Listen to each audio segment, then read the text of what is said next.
All right, let's jump right in. Today, we are breaking down a massive investigation from the Philippine Center for Investigative Journalism. It's all about a brand new, really secretive way that public money is being directed, a system that's funneling, honestly, staggering amounts of cash into the hands of a very select few. So to really get our heads around what's happening here, you gotta follow the money. That's what the investigation did. It started tracking where these public works funds are actually ending up. And believe me, the numbers are just wild.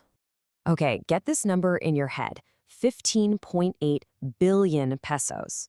That's how much in so-called allocable public works funds went to just one congressional district in only 3 years, the district of the president's son, Representative Sandro Marcos. Now, that number is huge on its own, but to really understand the scale, you need to see it in context. And here's where it just gets jaw-dropping.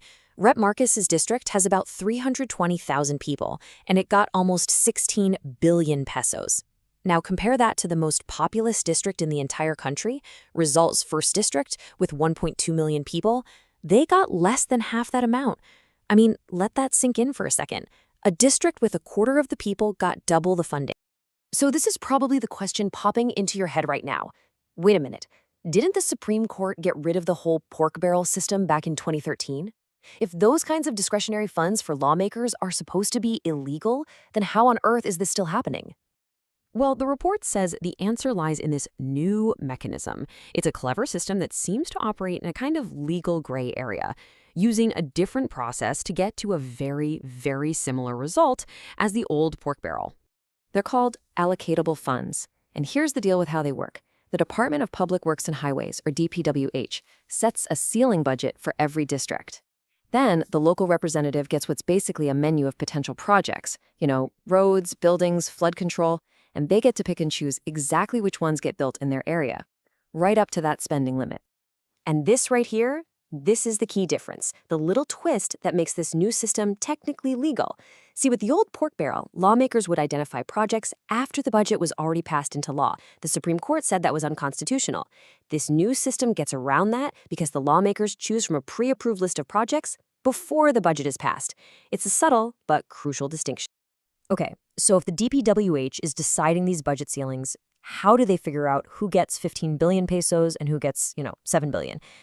This is where the story takes a really, really weird turn. Apparently, the allocations are based on something called the BBM Parametric Formula. Now, officially, BBM stands for baselined, balanced, and managed. Of course, BBM also happens to be the president's popular nickname. But what exactly is this formula? How does it work? Well, here's the kicker. Nobody seems to know. According to sworn testimony from a retired top official at DPWH, the guy who created the formula was pretty much the only person who understood it. Even the new Public Works Secretary has admitted he doesn't get it and wants to scrap it, but not until the 2027 budget. But hold on, just when you think you're getting a handle on allocables, the investigation reveals that they're actually dwarfed by an even bigger, much less regulated pot of money.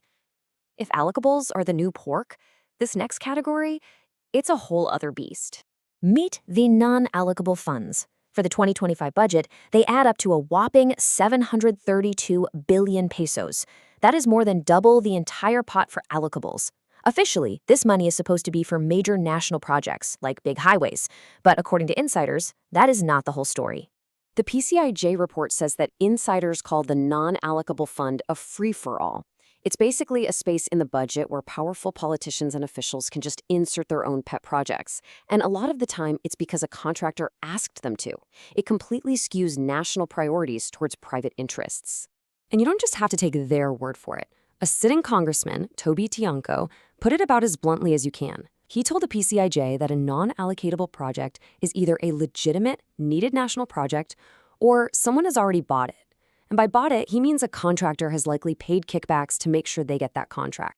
So this whole system recently came under a ton of heat after a huge kickback scandal involving flood control projects blew up. And with the 2026 budget already in the pipeline, all that public pressure forced lawmakers to make a pretty clever pivot to protect their funding. It turns out there was a workaround. A presentation that the PCIJ got a hold of shows that lawmakers were taught how to use the errata, or correction process. So if you had funds for those now controversial flood control projects, you could just submit a request to convert that money into something else, like roads, bridges, or even into projects for totally different government agencies. It was a way to keep the funding safe while dodging all the scrutiny. As you can probably guess, this whole mess has just intensified calls for more transparency. The upcoming budget still has billions and billions in these discretionary funds. So now you have activists and even some lawmakers demanding an hashtag open BICAM, a push to make those super secret bicameral meetings, the ones where the final budget details are decided behind closed doors, open to the public.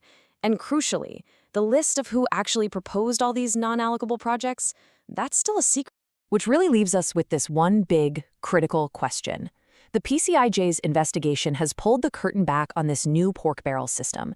It's revealed the secret formulas, the clever workarounds, and the just mind-boggling scale of the money involved.